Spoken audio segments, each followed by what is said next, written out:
Jeff Sessions, the Alabama senator, the first member of the United States Senate to endorse Donald Trump, has received the call and the offer to become America's next attorney general. Jeff Sessions is a conservative, very much so, and he was the attorney general in Alabama, also a former U.S. attorney, a hardliner on immigration to be sure, and someone who conservatives will expect as attorney general to offer very pointed advice to President-elect Trump and President Trump on who he should nominate to fill the vacancy on the Supreme Court now created by the death of Antonin Scalia. I can tell you, Josh, earlier this week, when President-elect Trump conducted his first lengthy meeting on the process of nominating someone to fill that vacancy in the Supreme Court, Senator Sessions was the only non-campaign, non-family official sitting around the table discussing this topic with President-elect Trump. A very clear signal to all concerned that he was the most likely candidate to become Attorney General, and in fact now he is. It's only a matter of formality for him to accept the offer. Trump wants him to be Attorney General. Jeff Sessions, because he's a United States Senator, held in high regard by his colleagues, likely to be confirmed, likely to be one of the easier confirmation processes facing the emerging Trump administration. But Jeff Sessions, Alabama senator, early endorser of Trump, strong loyalist, intense conservative, the next Attorney General of the United States. Is it fair to characterize that high regard as bipartisan? Well, certainly as far as Jeff Sessions comported himself as a colleague in the United States Senate and doing his work as Budget Committee chairman and other roles. That doesn't necessarily mean, and it certainly doesn't mean, that Democrats agree with him ideologically. When it comes to immigration and other issues, they most certainly do not. But as a colleague and as someone who carried out the obligations and duties of a United States Senator, was deferential and worked across party lines when it was convenient, when it was politically worthwhile for him, Jeff Sessions did all of that. And because he's a Senate colleague, there is a built-in sense of familiarity, if not deference, that will be visited upon the confirmation process. Major, I want to turn to the other job offer we know about. Lieutenant General Michael Flynn set to be named Donald Trump's national security advisor. It bears mentioning this is a position that does not require congressional confirmation, but how will his past positions perhaps impact reaction to this appointment?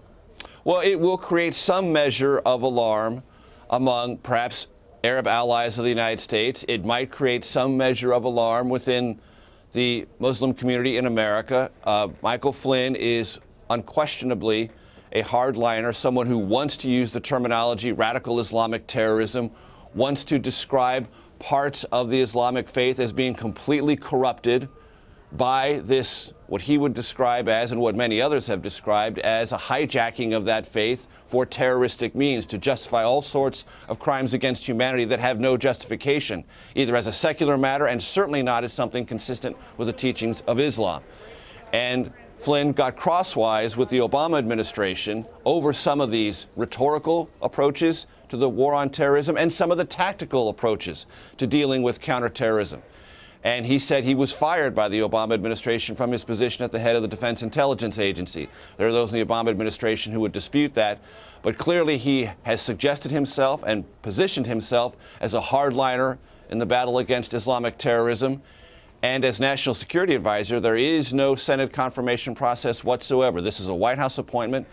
And historically, the National Security Advisor, for those who are personally committed to this, can be the most important position within any president's national security complex. Why? Because you are the coordinator as National Security Advisor within the White House of everything that's going on and coming into the White House from the Pentagon, State Department, and CIA.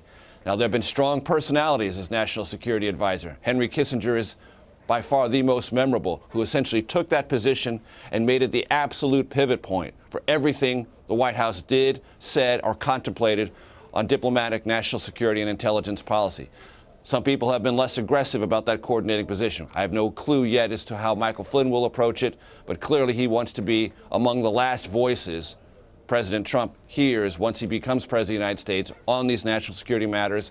And when you're the national security advisor, you certainly can be that last voice. Major, I want to get you out of here on this one. The meeting this weekend scheduled between the president-elect and Mitt Romney, by any measure, one of Donald Trump's harshest critics throughout the campaign. What do you know about how this meeting came to be and what they're prepared to discuss? So they're not going to discuss cabinet positions. Any reporting along that line is off track. Mitt Romney, according to those who I've discussed this with, who are very close to this process, is not going to be considered for a high-ranking cabinet position. There is some conversation that Mr. Trump would like to have with Mitt Romney about what his thoughts about Secretary of State and other matters like that. That is a conversation, a conceptual conversation, I am told. Mitt Romney will be flying well across the country. He's not even in Utah. I'm told he'll be flying from someplace even farther for that to make this meeting. And it is an outreach effort on the part of the Trump transition team. They don't want to create the impression that there is so much bad blood between Romney and Trump that there can't even be a meeting. Trump wants to convey publicly that, yes, in fact, there can be meetings, there can be conversations. He wants to reach out. He wants to mend fences up to a point. And mending fences can be accomplished at a lot of different levels. But you don't necessarily have to mend a fence so completely that you offer someone who was one of your harshest critics on the campaign trail, called you a fraud, called you a phony, and say, oh, would you like to be in my cabinet? I mean, that's a kind of extension of goodwill and fence mending that is distinctly non-Trumpian and is not going to happen. But the conversation will commence, and it will be, and because it was advertised and let out publicly so early, it's trying to create this better atmosphere about those within the Republican Party who took a very hard line against Trump, but now have to come back into the fold. The Trump transition team wants to make that easier rather than harder, so that's how I would characterize what's going to go on Sunday. Major Garrett in Washington, we do appreciate the time. Thanks.